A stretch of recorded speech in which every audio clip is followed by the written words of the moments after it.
I think that really the heart of the issue and a lot of why we fight a lot is that I think he does struggle with his own sexuality, but I think he feels shame in talking about it. And my question is, how do I help him see that I'm a safe space to talk about that and that doesn't change that I love him? What up, what up? This is John with the Dr. John Delony Show. Show about your mental health, your emotional health, your relationships, whatever you got going on in your life. We are here to sit with you, walk with you through dark times to help you figure out what's next, or through light times and figure out what's next. So grateful that you are with us. We got some reports back on our last month's numbers, and again, the show continues to be on a rocket ship, and that is for one reason. It's not because of me, it's not because of the gang, it's because of you. And hear me say this from the bottom of my heart. You guys make my kids' life possible. You guys give me such incredible feedback, both positive and negative, things I need to change, things I need to get better at, and also stories of your own triumphs at home. And so for all of it, thank you for being with us. Thank you for giving us up your most precious resource, which is your time. If you want to be on this show, give me a buzz at 1-844-693-3291 or go to johndelony.com/ask and fill out the little form. It goes to Jenna, and she will gatekeep you. All right, Jenna and Ben, I need you guys to help me solve a crucial issue in my life. I'm on it. Kelly's gone. I don't trust her judgment on this anyway, so this is y'all too, and this is important. Ben, you and I recently crushed it in a pop punk post emo resurgence show. I don't know how to say this nicely, but we were incredible. Oh yeah, right? Oh yeah, clearly. As a part of that, I went and spent way too much money at Hot Topic buying gear for this show.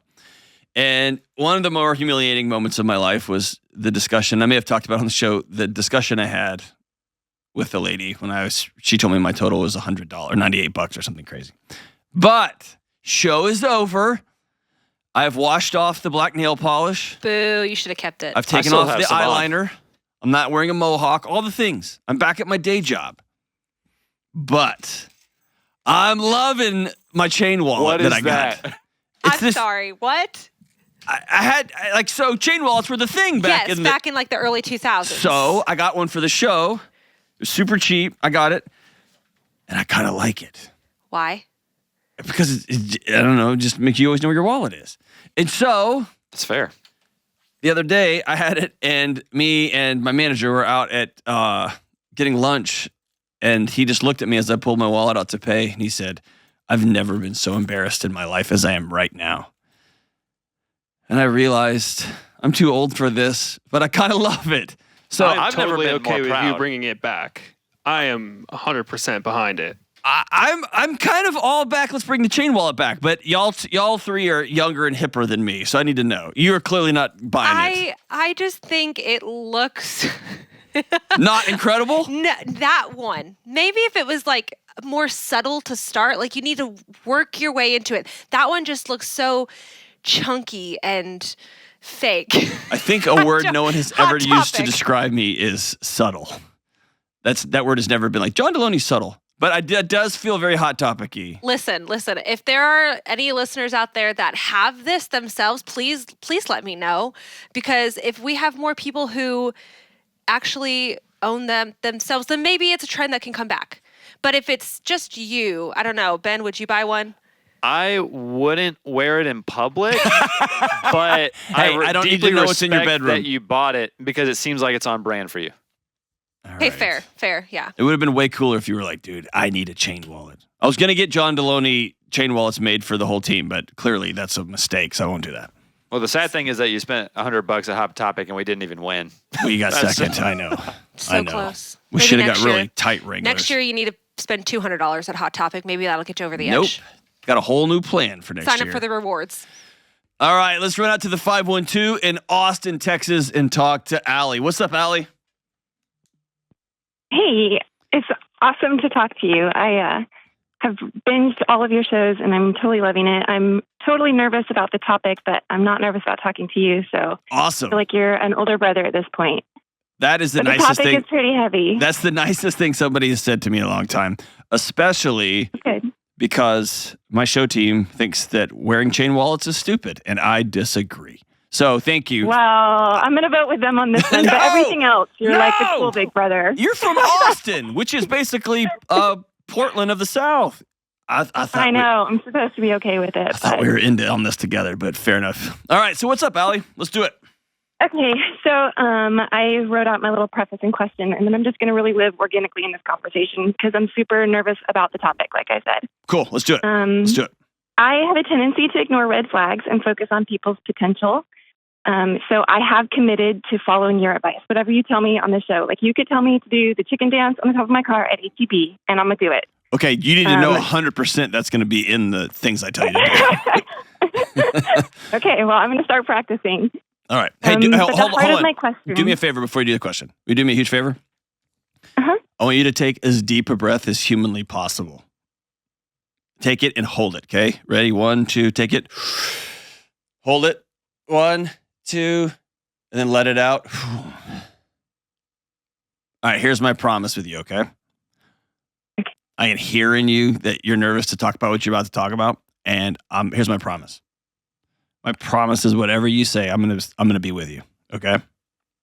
Okay. It's 100% my promise. It's heavy. No weird, no judgment. My heart pounding. I got it. And I know that it's heavy, but I want you to know that you're not going to endure this heaviness by yourself.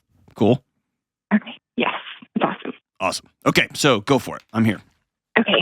So the heart of my question is, how do I help my husband to feel less shame about his sexuality? And I say that because, like, for years, my closest friends have all asked me, like, hey, is he, like, bisexual? Is he, questioning things? And I never really gave it much thought. But, we've been married for, 7 years now. And over the last few years, it's just kind of, like, reared its head a little bit more and come to maybe be, like, it could be a real issue. Without getting too graphic, like, he has fetishes that I'm uncomfortable with. Things that he enjoys and wants to do that I don't. And when we fight or we're emotionally distant, which does happen a lot, he buys toys to satisfy his own needs. And then he hides it from me. And when I inevitably find out, he has a lot of shame and embarrassment. And he ends up turning that around onto me and getting mad at me and saying it's my fault that he does it or that he has to hide it or that I caused it in the first place. We were fighting and he had to do it. And I think that really the heart of the issue and a lot of why we fight a lot is that I think he does struggle with his own sexuality, but I think he feels shame in talking about it. And my question is, how do I help him see that I'm a safe space to talk about that and that doesn't change that I love him? Sure. Well, thank you for you laid that out really beautifully. So thank you for that. Can I ask some probing questions? Absolutely. Okay.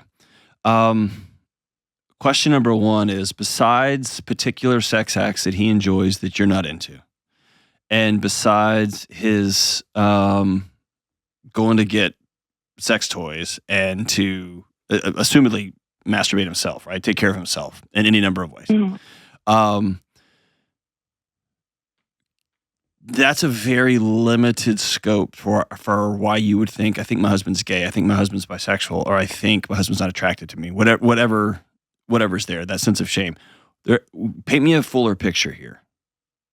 He does have a really deep appreciation of, like, the human body, I guess you could say, like all human bodies. And, like, he comments in a different way than I hear most men comment when he sees a guy who's really ripped, or he'll point out attractive men probably more often than attractive women. He makes certain friends on social media that he just really keeps track of that are also they are gay, and he seems to be drawn to them and really seek their, when they tell him he's attractive, that's a really big sense of pride for him. Mm-hmm. And he goes kind of looking for that from that population, if that makes sense. Yeah, absolutely. So I'm just seeking affirmation. Absolutely. So, and by the way, everybody listening to the show seeks affirmation from somewhere or from multiple places, right? Yeah. So there's two directional challenges here. Directional challenge number one is I'm assuming, tell me if I'm wrong, you have shame that somehow you're an unsafe place for the man that you love to land. True or false? True. How long has that been going on? And basically the bigger question is, how long has he been keeping secrets from you that unknowing, he doesn't know this, but you're carrying the weight of those secrets too? How long has that been happening? Your whole marriage? Your forever? Yeah, pretty much. And it, like I said, I'm really good at ignoring red flags and seeing potential. So in the beginning, when it would happen, I was just like, well, he just needs to know that I love and support him, and I just need to love him through this, and then he'll open up and trust me with the truth. And then it was just like he kept lying about things, and it's not just sex things that he would lie about. There's other things that he, like parts of his identity, he tries to keep hidden from me. And so I've always really from the beginning just been like, well, if I just keep trying, then he'll be open with me. And that hasn't worked out great. So one of the things that gets lost in the gender conversation, by the way, I've had this conversation, I can't even count. So I want you to know you're not alone, okay? That gets lost in the gender conversation is it's a very delicate thing because there's a ton of shame and there's also a ton of, if the wrong person finds out, you are kicked out of your home, you're kicked out of your religious group, you're kicked out of your school. I mean, there's a true penalty to be paid, right? Right. And often kids that recognize they are different, especially when it comes to who they're attracted to when they're young, they learn really quick to shut up about that. And they wrestle with that. And they have been mining themselves and their community and what's okay and who loves me and who's safe for years, right? And so it's easy for you to go, all of this rests on me. And I'm also going to challenge the other side of the equation. He got married to you. He looked you in the eye and said, you and I are ride or die till the end of time. And then maybe even beyond that, if you believe in the right romance novel, right? Like, we're in this thing.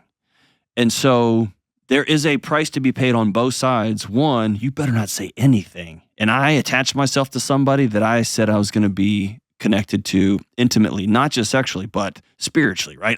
They're going to know me, I'm going to know them, because we're one forever. And so you carry the burden too. And we have been separated. Okay. We actually just got back together, and a big part of it was because of the hiding and the lies.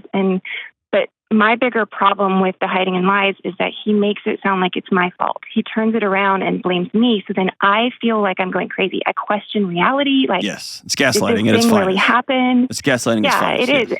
And he learned that from his mom, who's the shame and whatever. But I think he wants to be better, but he doesn't know how. And when he's tried therapy in the past, I think even in therapy, it's like so much shame that he can't be his true self and really be vulnerable with a counselor. So why'd you go back? We've, committed. Why'd you go back? Because let's put sexuality and gender aside. You're married to someone who lies to you to your face and has for years. And my guess is there infidelity involved that you know of? No. Are you positive? Not specific that no, I'm not. And I will be honest and say that I have occasionally gone and gotten myself tested just out of fear. So that tells me you're being very kind of almost coy on the call. That there's something in your gut that says, whoa. Is there pornography involved? Oh, tons. Okay. And in the beginning, like, our sex life was so crazy, and I just thought it was great that this guy was super into me and found me so attractive, but we were having sex 4 and 5 times a day, every day, for years. And then when it started to dwindle off, I thought something was wrong with me, but that's when, like, the porn started getting to be a really big issue, and he was more interested in that than in having sex with me. Okay. And so, the toys, and it just snowballed. So I'll say that I went back to him because I do love him and I do see the potential in him. I see what his mom broke in him, but you can't fix that. Sorry. Oh my goodness. I'm getting emotional. Yeah, no. Of course you are. You love this man and you're hurting. but you can't fix what mom broke. Right. You can hold his hand and But I want to be a safe landing place, and I don't know how to do that. I know, but he hasn't chosen you as that place. And that's one of the hardest things I can say out loud to somebody in your situation. I'm sorry, but it's the truth. He hasn't chosen you. Yeah, you're right. And you've spent the last X number of years sacrificing your own intimate connection, sacrificing your own romantic relationship with him, sacrificing your marriage, and then deeper than that, your own value. Yeah. Yeah. Because you were once... and I see that. I feel like I'm withering away. I feel like I'm not the same person that I was. Hold on. You are withering away. And this is the... Man, I don't want to cause a bunch of drama on this show, but this is where the gender not the gender, but the sexuality conversation gets so blown up. It becomes so nuclear that the dishonesty and the pornography and the potential infidelity all gets wrapped up in this other conversation. It's not.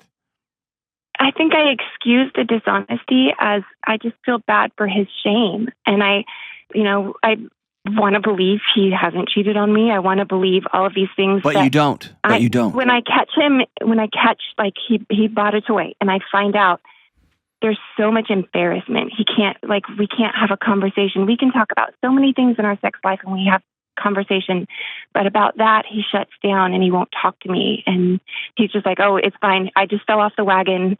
It is what it is. I'm going to get back on the wagon and I won't do it again. And but in a safe relationship, there's not a wagon to get on and off of. There's a conversation to be had. Right? And I'm going to go as far to say if people are into weird things, and you talk about that with your spouse, right? You talk about that with your partner. You have that conversation. But he hasn't chosen you. And at some point, you said you feel like you're withering away. I'm hearing it on this call. You're like one of those movies where there's a ghost that comes back and then the time starts running out and they start getting thinner and thinner. That's what's happening to you. And at least right now, it's not because he might be gay or might not be gay or might be experimenting or might be bisexual. That's not it. It's that you are married to someone who's lying to you. You're married to someone who is more into pornography than he is to you. Who is not reciprocating how much of themselves they're putting on the table for the sake of this marriage. Absolutely. And my closest friends have said that this is not a equal effort marriage. Not even close. And let's say in the same way that you saw potential in him, he saw potential in you. Maybe she's going to be the one that helps me because I don't want that, whatever the conversation he's had in his soul for however many years. And maybe his mom beat him up so bad emotionally, right? All those things can be true. And what he is carrying is so heavy that at this point, he has chosen to not set it down because he doesn't know how. Yeah. Fine. He can do that. And you don't have to be a part of that. Both of those things are true. His pain is very real. What he's working through alone, if he was here, I would want to hug him and not let go. Yeah. And I would have to be willing to hit for him to say, I don't want to hug you. I don't know you. Mm-hmm. And I know that he loves me. I know that he chose to marry me because he loves me. I know that it's not like he's only into men and he's not interested in me. I know that he loves me, that he thinks I'm attractive, but I just think there's such a broken side of him that, yeah, you're right. I'm just not the one that he wants to share it with. And the choosing reality is how you're going to live out of that truth. Which is what? Do I just keep being numb like I have? No, because the other end of that is you die. Spiritually, emotionally, relationally, and then eventually you die. Yeah, and I'm definitely not being the best mom that I can to my kids. And how many kids do you have? Do you have kids together? We don't have kids together, no. How many kids do you have? I have 4. Are they a ringside seat to all this? Yeah, some of my kids are grown and out of the house now, but I had kids when I was really young. Okay. But they saw it, and they're very protective of Mom, and they have been saying for a long time that this isn't a healthy situation. Okay. But I guess I just wanted to make it happen. Is there some commitment you made to yourself that what happened in your first relationship was never going to happen again? Yeah, I promised myself that I would never not be someone's priority and that I would never get divorced again. And so I don't know what to do when the two things don't work together. Yeah, you made yourself you know what I mean? a promise that, yeah, way to go. I painted myself into a corner. Yeah, you really did. And that's a hard corner to paint yourself into because you painted you into it, not somebody else, right? Yeah. Yeah. Like I want to have all these standards for myself and these boundaries, and I want to be like, my partner is going to respect me and appreciate me and value me and make me their equal, and we're going to be true partners. But then I just allow little behaviors to undermine that. Allie, these are not little behaviors. Yeah. These are massive fractures in a trusting, loving relationship. Period. That's true, but it starts small. It does. And then, it does. But these are massive. Yeah, you're right. These are massive. And this is in a heteronormative relationship. This is in a gay relationship. This is in all relationships. You got to tell the truth. Right. You got to be a person of fidelity. You can't hold these black hole secrets from somebody because when you say I do, they take on those secrets with you. Yeah. They just do. To the point where he had an incident one time and he had to have something removed from his body, and I took the blame for it.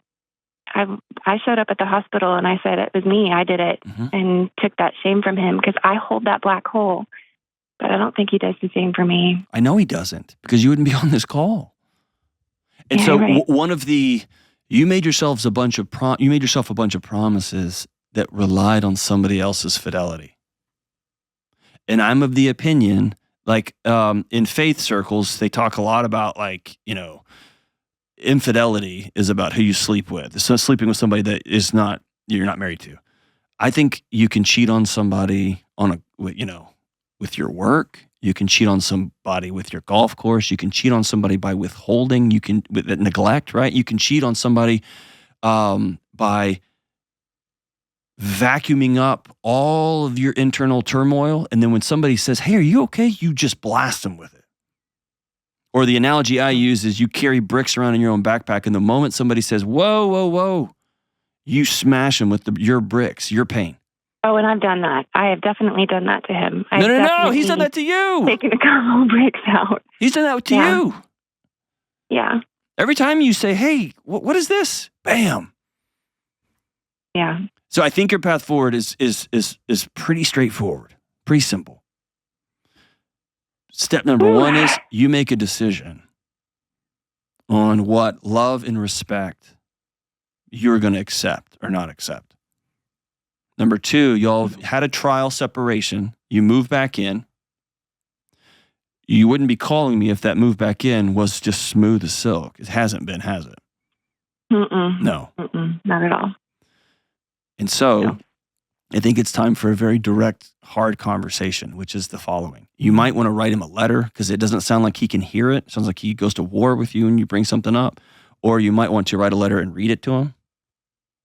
But you have to have a State of the Union conversation, which is, I committed to you and I said I do, I'm all in. But part of that commitment, part of that fidelity meant no lies, no deception, no bringing other people into our bed, whether on TV or whether in person. That these big mega secrets that are dragging the entire home down, that I promised I would share with you, I have to at least know what we're fighting together. And if you don't trust me enough to be a safe place, then you are choosing with that lack of trust to say, you're not my person.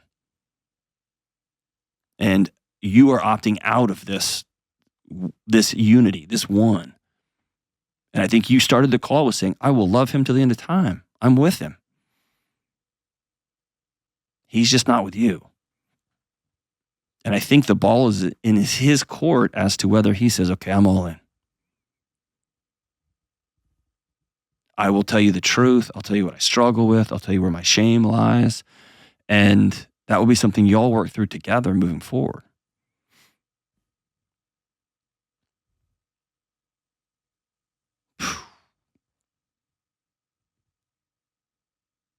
But I said this earlier, you can't fix what his mama did. And you can't co-carry his shame if he won't let you. And you can't love him through the hurt he's experiencing, which I know he is, because he won't let you know what the secrets are. And I know that feels so lonely, Ellie. And I'm sorry. He's really lucky to have you in his life. And my hope is that he takes this moment when you say, hey, this is my line. This is my line. But I want you to, when you state your boundaries, I want you to be very clear about this. If he walks away from your boundary, he walks away. You didn't fail your marriage. You didn't crash your marriage. You didn't choose to fill in the blank again. He looked at you and said, yeah, I can't go there. I can only go this far in my trust. I can only go this far in my love. I can only go this far in my commitment, but there's a line there. And you're not it. I can't cross it for you. And then you'll have to live in that reality. Here's my promise, Allie. I'll walk with you every step of the way.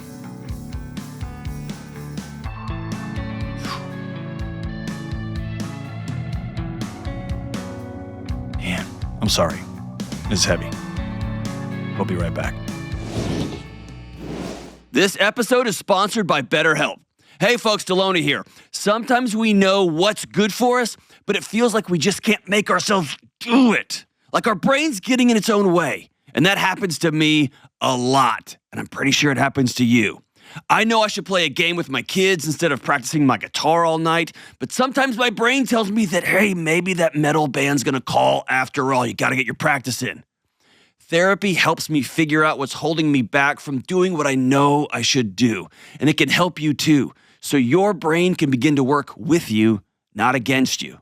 Sometimes it's just as simple as talking things through and learning how to intentionally place guardrails between yourself and negative behaviors. We call them boundaries. So if you're thinking of starting therapy, give BetterHelp a try. BetterHelp is flexible because it's totally online, so it can fit your schedule. Just fill out a brief questionnaire to get matched with a licensed therapist. You can switch therapists at any time for no extra charge. Make your brain your friend with BetterHelp. Visit BetterHelp.com/Delony today to get 10% off your first month. That's BetterHelp, HELP.com/Delony. All right, we're back. Let's go out to Denver and talk to Raymond. Hey, Raymond, what's up? Hey, Dr. John. How's it going? I'm good, man. What are you up to? Nothing much. Just, waiting for this call. Very cool. What's up? So how can I help? I'm calling because I've just been, I think, struggling generally. But I think that the main area that I've been kind of focused on at the moment is, like, work. I kind of was, like, just, let go from kind of the second opportunity in about a year. And I'm, like, kind of really trying to reevaluate what am I doing? What am I supposed to be doing? What happened? Like, so you got fired for the second time in a year. What happened? I think, like, the two main things there are I've been kind of just, like, working through ADHD unmedicated. Mm-hmm. And so I think, like, a lot of the feedback that I've received from both those jobs were kind of attention to detail, doing things in a timely manner, staying on top of tasks, and, like, finishing things that I'm supposed to be doing, and not having that done. I think the other piece is kind of I relocated to Denver from the East Coast, and so definitely a lot of feelings of, like, loneliness as well. Mm-hmm. And so I think, like, and I know that, like, a big part of my work history these last couple of years has been remote. And so I don't think that's, like, helped me much. Yeah. Being remote. And and being away from kind of my core community. Yeah. So I'm an unmedicated ADHD person too. Okay. And I get all the things you just said. And it's been a 15 to 20 year adventure for me, seeing how far I could get upriver, if that makes sense, how far I could get upriver to begin to handle these issues. Meaning, I have to have friends, and I got to sleep, and I got to be really careful about what I eat, and I got to exercise. I got to do all these things so that when I sit down to do work, I can be detail oriented. And so I've had to. It's been an adventure, and I still to this day, if I don't sleep, the whole team will just roll their eyes when I walk in with a handful of gummy candies. They're like, "Oh, here we go." They know, right? When I haven't been sleeping and I haven't been exercising and I haven't been taking care of myself and my relationships are a bit screwed up and I've been on the road. So I want you to hear me say, you're not broken. And also, job loss is a major psychological event. It's really heavy. And I don't want you to be embarrassed or ashamed by how dark it all feels. Because it's right. It's heavy, right? Yeah. With the first one, I feel like I was able to take it in stride. Mm-hmm. And, mope around for a weekend and kind of get right back on it. Mm-hmm. Looking for another opportunity, trying to figure out, I felt like I was like on top of like, the job hunt became like the new job. And like, I felt like I was kind of doing what I needed to do pretty quickly. Oh, you did. You got another job. You got across the country and you moved and you got it. And it's going to be your fresh start and it was all going to work out. And then they nailed you for the same thing the last job nailed you for, right? Yeah. Yeah. I think like this one, it's been about a month and like I'm not feeling that like drive that I had the first time to like go back and do it better. Here's what this is. This is grief.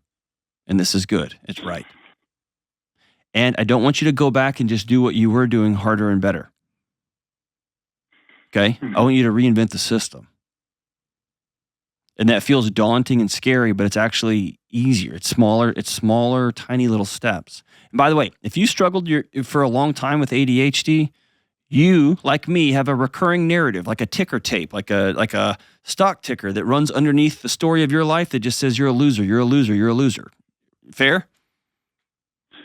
Yeah. Yeah. And so these moments become confirmation of that story, that lie that you tell yourself. Because you're not a loser, man. But you look for places in the world where you can validate that story. And you got one. You got it twice in less than 2 years. And one at considerable cost because you move halfway across the country. The beautiful thing is you can also seek confirmation of stories that you're not a loser through tiny little wins. Tiny little wins. Okay? Mm-hmm. So instead of, you do need to find a job, and I would recommend not going and trying to find another career defining moment right now or another dream job. I'd find a job that pays your bills right this second. Yeah. And I would love for you to get way upstream and begin to look for things like, where can I exercise? And it might start with, I'm just going to commit to 2 walks a day. And it might be, or I'm going to go to a local gym and just do 30 minutes. That's it. And I get online. In fact, stay on the line and I'll give you any Mind Pump, my buddies at Mind Pump, any workout program they have. We're going to start small. And we're going to get a group that we're going to hang out with. I'm just going to commit to hanging out with a group. It's going to be weird and hard, but I'm going to do it. Dungeons and Dragons, chess, whatever it is. Church group, I don't care. One of those weird morning workout groups where all these dudes meet at the park and they yell and they're like, ah, and they do push-ups and pull-ups, whatever. Great, do that. Whatever it is. I'm also going to give you my friend Ken Coleman's Get Clear assessment. It's going to be an assessment that's going to help you. Maybe an accountant isn't your future, or maybe an insurance salesman isn't your future. But I promise these same things that make detail orientation hard can also be a superpower when you're sitting with a hurting person. Can also be a superpower when you're sitting with an organization helping them reimagine something. And so it's about you getting all the way upstream. The last thing I really want you to do is get with a counselor in your local area. And you're going to say, I can't afford that. What I'm going to say is you can't afford not to. Because you've got a history of this happening, and that grief is going to get real, real heavy. And what a counselor is going to do is they're going to walk alongside you with a flashlight, holding the flashlight out there.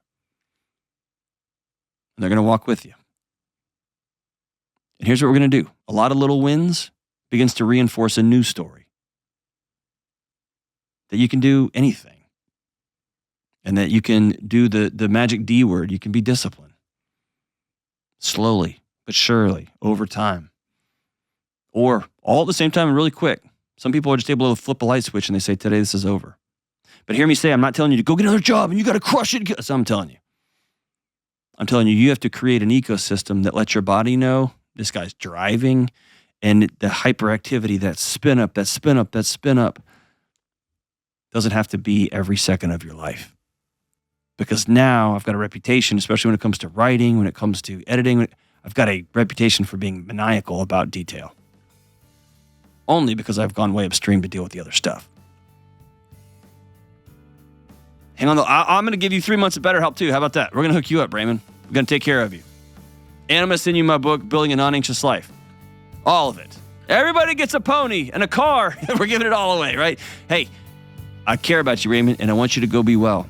But I want you to do it the right way. One last thing. I don't have a copy of it, but I want you to get on Amazon and pick up Discipline Equals Freedom by Jocko.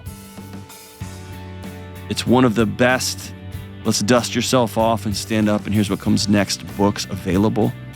I want you to pick it up, and I want you to read it cover to cover. You can read it in one day. You got this, Raymond. You got this.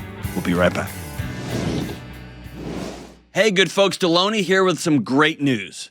You get to choose. Whatever you do, good or bad, moving forward, the choice is yours. And when you're intentional about making good choices, over time, those become healthy habits. They almost become automatic. Like choosing to slow down and make time for a daily practice of prayer and meditation. One thing that has helped me with my daily practice is Hallow. Hallow is the #1 prayer app in the world, and they're giving you 3 free months to get started. That's 3 months for free to prioritize your mental and spiritual health and be intentional about finding peace through calming music, through guided prayers, meditation, and more. And by the way, Hallow isn't just Catholic. You can tailor the content towards your faith tradition. Or if you don't have a faith tradition, it's a great place to start. From scripture readings to prayers to journaling, Hallow makes it easy to practice mindfulness, build a deeper, more meaningful spiritual life, and choose peace. Remember, Hallow is giving you 90 days free. Imagine the peaceful habits you can establish in 90 days. Go to hallow.com/Delony today to start your free trial. Just follow the simple prompts at hallow.com/Delony for 90 days free. All right, let's go out to Denver, Colorado, and talk to the great and wonderful Julie. Hey, Julie, what's up? Hi, John. Thanks for taking my call. Of course. Thanks for calling. What's up? How can I help? Okay, so I have what seems like a silly question, but it's an important one to me. In my last couple of years, I'm not keeping friends or I'm not making new friends. I had like 3 core friends through the 20s, and then, we got married and had children and stuff. And then I actually lost one of my friends a few months ago. And I don't know if it's just a season of life where people don't want new friendships. I feel like I'm really putting myself out there and trying. And I don't know. I don't know if adults are too busy to have friends or if we're just done with that time. So I would say this is the least silly question that you could possibly ask. Well, I listen to your show, and there's much deeper questions. Yeah, but this is, I think, one of the chief, like in 150 years when they're sifting through the rubble, this will be the story they told about how they created the most magic, incredible civilization, and people died of loneliness right underneath it. Right. And they went mad. They went stone insane, which is what our culture, look around. We've gone crazy. And you can say it's because of politics, because the way people believe, and on and on and on and on, and businesses and BlackRock and blah, conspiracy, all that stuff. Sure. None of that happens on a bed of connected human interaction. It just doesn't. On deep, powerful friendships, it just doesn't. And so, but here we are. So I think what you're asking is one of the most profound questions of our age. And well, thank you. You're experiencing it in real time. And I also don't want to blow by. So I think we've created the loneliest generation in human history. And that sounds cool, like on a bumper sticker. It doesn't sound cool when you're Julie in Denver. And you live in Denver because it's a young, hip place where everybody's like, hey, let's go hang out. And then nobody wants to hang out. And then I also don't want to blow by. Like, you're sitting in some deep grief right now. What happened to your friend? Well, I actually live in one of the ski towns of Colorado. Oh, so it's fight or flight. They're all there and then they're all gone. Yeah, yeah. Well, and they're all like uber rich, and I don't know if I just come across as not wealthy. I don't know. Like, I rub them that. Like, I can't figure it out. So, first of all, I am married, and we've been mostly happily married for 13 years, and we have a 7-year-old. And how old are you? I'm 43. Oh, you're in my boat. Yeah, You have a young kid, but you're 10 years older than most of your young kids' parents. I am, and I look like a mom, and I look like I don't know, a poor mom. A little bit worn. You're ridiculous, Julie. That's ridiculous. Okay. So back to your question. So I have a core 3 friends that were like my lifelong buddies, and we did all our 20s together. And then one of my friends got sick about 2 years ago and just went really quickly. She had actually 3 different craniotomies, and the last one was, I believe, in March, and she didn't recover. Yeah. And she died. What was her name? Well, her name was Kendra, and probably her husband or family listens to your show. So okay. She was very loved. Yeah, she sounds amazing. She was amazing. Yeah. My hope is when my time comes, my friends will say, like, man, I lost an arm and a leg when that guy, like, that's I mean, what more can you say about somebody? Family's supposed to talk good about you, but your friends, that's a different level. So that's she's amazing. I think so. And I don't know what to do with that. Like, I don't know how to take her out of my phone, and I keep wanting to like call and don't. So I try to make connections, like at school pickup. And hold on. Don't blow by that. Yeah. That's 2 different things. Yeah. I'm going to tell you something crazy, and people might think I'm nuts, but call and leave her a voicemail sometime.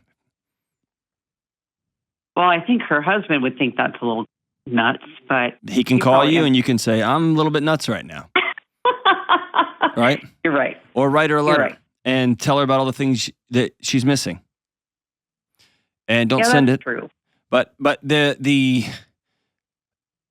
I think there's this pressure to just everybody respond in a certain way. And some people respond by shutting down, and some people respond by they keep picking up their phone, keep picking up their phone, keep picking up their phone. And some people talk to people inside their own minds, and when they're driving down the road, they don't say actual words, but inside they're having a conversation with someone that they've lost. And so I don't have any problem with making the call. I don't have any problem with shooting a text message. I don't have any problem with it's when it becomes a Hillary Swank movie and somebody sends a text back that we're like, okay, now we're in a problem. But no, I think your grief is going to be what your grief is. And then layered on top of that is that awkward, I promise you feel more out of step than you are in reality. Yeah, that might be true. You're not an ugly duckling, and you're not out of community with the people you live with, and all those things. In fact, they would probably love to have somebody with actual wisdom in some of their conversations. Yeah, I would hope, but I try. Yeah. Like, I try, and I'm like, oh, well, that was a flop. Give me an example of a flop. So we started a new school for our daughter this year, and I went to the parent, get to know the teachers thing. And I really made an effort of like reaching out to new families that said they were new to the area. And I gave out my phone number and said, hey, if you need a contact here, I'm available. I can tell you about some of the kid programs around town. And I just tried. And they looked at me like, well, we don't really want your help. And why are you talking to us? Is how it felt when I walked away. And I was like, well, I don't know. And so what you felt was vulnerability. You did not feel reality. I don't think. Correct. And everybody in the new school is trying to get used to the air, and is our kid going to be safe, and who's this teacher, and who's this room, and who's this principal.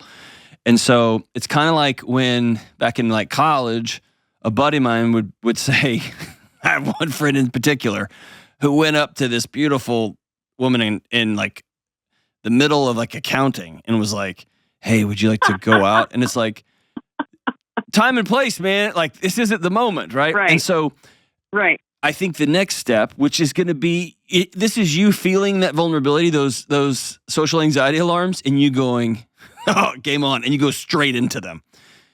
But the next step is you reach out to them and invite them over with their kid over to play. Right. And I felt like I was doing it in an appropriate manner. I know. I'm being silly. I was like talking to people. I wasn't like cornering them and not letting them free from the playground area. Yeah, no. I totally get that. And there's just so many dynamics there. But there's something else at your kitchen table that humanizes everything. And especially, I can tell you'd be the person to be like, well, I'm the old 7-year-old mom. And everyone would laugh. They go, no, you're not. And then that bullet is out of the gun. It's out of the chamber now. Right. Now we're friends. Right. And now I can ask you, hey, I've been married 7 years. Is this normal? And you can go, no, it's not normal. Or, yeah, it's totally normal because I'm 13 years down the road. So it comes back to this core issue that I hear over and over. And I'm going to be honest with you. I experience it myself. I am an awkward friend, and I wish that I wasn't, and I don't mean to be, but I'm just awkward. And my friends who I've known for 30 years, they know, Delony just stands over there by himself at concerts. It's so weird. And Delony just thinks that joke is hilarious, and it is for sure not hilarious at all, not even a little bit. Or Delony just leaves. He just goes to the bathroom and he goes home, and he didn't tell us he was leaving. And I didn't even think about it because we had a great conversation. I was just going to go ahead and go home. And so they know that, but new friends don't. And so I'll tell you, there's only one path forward. Oh, let me before I tell you the path, what I've come to realize is me and everybody I talk to has this core sense, and you're expressing it in a funny way, but there's some truth to it. You almost feel middle school again. Braces. Ew. Do I look right? Are these the right jeans? And it's this core sense of what happened to my friends, and that's what our bodies do when we are alone. And to answer your original question, I think the hardest part of turning 35 was realizing that the friendships I had that were so meaningful and deep and powerful, and in my wedding in my 20s, like that guy got divorced, and this guy took another job, and this guy had 2 kids, and this guy had no kids, and we just kind of faded out. And there is no manual for 35 and 45-year-old friends. It doesn't exist. Right. And so the only thing I've seen that works is just to go be weird. It just invite people over. And we, in our house, we've done it, and we've done it again, and we've done it again, and then boom, we ended up with a couple of really close friends. Okay. But it's as simple as knowing in our core, you and me, folks in our situation who moved to new communities at our age with younger kids, we're pretty cool. We're good.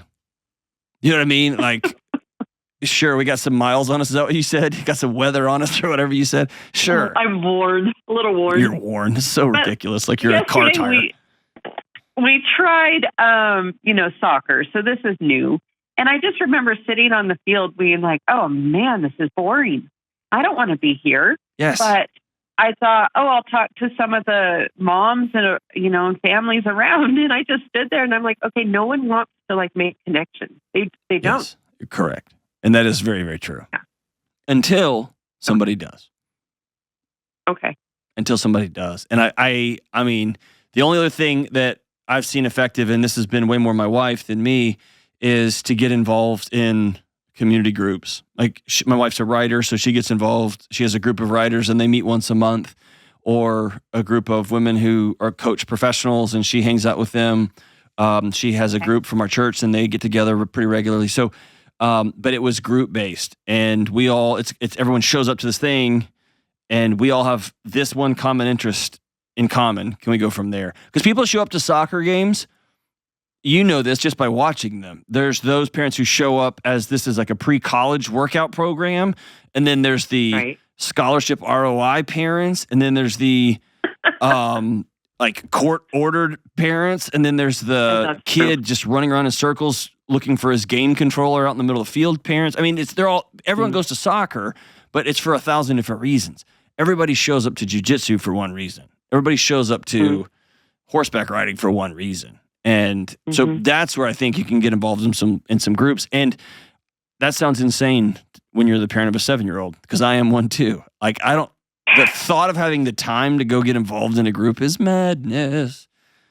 Yeah, and we also have our own business. So my husband and I, our conversations are typically around our business or just life in general. And so I was looking for more of like an outlet of, I mean, I love my husband and he needs me to have a girlfriend in life too. So maybe a group thing. The way you said that was incredible. And I know what you meant, but you said that awesome.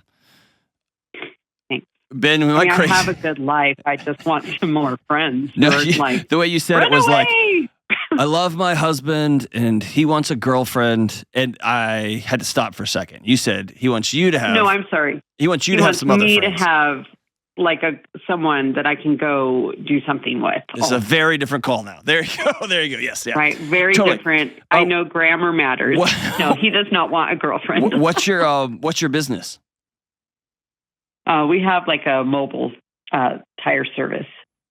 Okay, this is going to sound nuts, and maybe you don't want to hang out with tire folks, but is there, I mean, and again, I'm stretching here, but is there some sort of barbecue that your husband throws at his house for families that are in small businesses or in mobile businesses, or some kind of something that picks up with whatever? Is there a group of moms of 7-year-olds that you can have over to your house, and only 3 are going to show up, and one of them is going to be so weird, and then the other 2 are going to be kind of normal, but they're not going to talk because of over there? And let me say this. The friendship thing is not hard because you're a bad person. The friendship thing is not hard because you're not worth being a friend, or nobody wants to be friends with you. I think the friendship thing is hard because we don't have a skill set. We don't have a roadmap. None of us were prepared for being 30 or 35 or 40 and realizing all of our friends had moved or taken jobs or had kids or gotten married or whatever.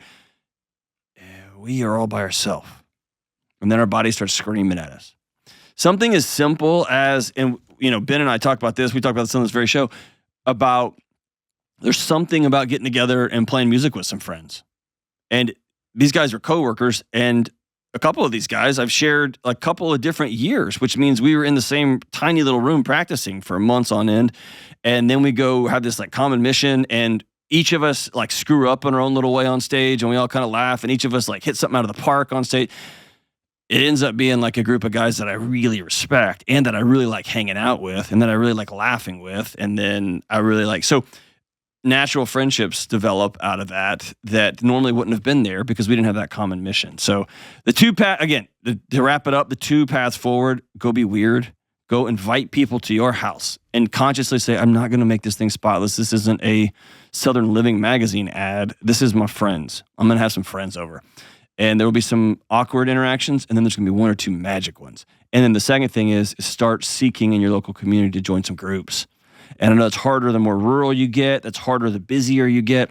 But let's put that on the calendar. Hey, honey, I'm going to step away from family business for 2 hours a week to go do reading at the library with some friends, or go to the knitting club or the whatever club. And he's going to say, I'm going to go to the fishing club or to the skeet shooting club or whatever y'all do, and begin to just put yourselves out there. It will continue to be weird because you're lacking skills and the people you're trying to connect with have no skills either. So it's a bunch of kids who have never seen a basketball game in their life, and somebody handed them a ball and 2 hoops and they said, play basketball. And they're hitting each other in the head with the ball, kicking it, bouncing off each other's face. I mean, it's just a madhouse until y'all slowly get the rhythm. And one guy's like, I think you dribble. And the other guy's like, I think you shoot. And so keep at it. My promise is there is friends out there. There are adults desperate for wise, funny, cool people like you, small business owners with 7-year-olds trying to figure out phones and dating and all that weird stuff. Man, they're out there. I promise. Just keep showing up and just keep showing up. And stop that ticker tape, that story that runs underneath your life that says you're not worth having friends. That story that keeps going and going that says you don't have any friends because nobody likes you. You don't have any friends because you're not worthy of being liked. You don't have any friends because. Cut that nonsense out because it's not true. It's just simply not true. Thank you so much for the call, Julie. We'll be right back. Hey, what's up? Delony here. Listen, you and me and everybody else on the planet has felt anxious or burned out or chronically stressed at some point. In my new book, Building a Non-Anxious Life, you'll learn the 6 daily choices that you can make to get rid of your anxious feelings and be able to better respond to whatever life throws at you so you can build a more peaceful, non-anxious life. Get your copy today at johndelony.com/store. That's johndelony.com/store. All right, as we wrap up today's show, the song is Evergreen by Luca Fagali. Yeah, this is Christian's pick. They better be good. If you're setting me up. His first pick. It'll be great. You have one shot, Christian, and you picked Luca Fagali. All right, I'm trusting you that they're amazing. Songs goes like this. If I turn back now, would you understand that I'm a winding path, an idle hand? If I disappeared, could you just forget that I'm an empty page, a silhouette? Have I lost the plot of everything, thrown the punch, half-speed swing? I want to recognize this world for all it could become. I want to see all of the parts as more than just their sum. I want to know all of your love and all that it could be, an infinite blue and evergreen. Well done, Christian. I give it that. That's some good poetry right there. Y'all are good poetry too. That was kind of a weird dad thing to try to roll that word into my awkward goodbye. I love y'all. See ya.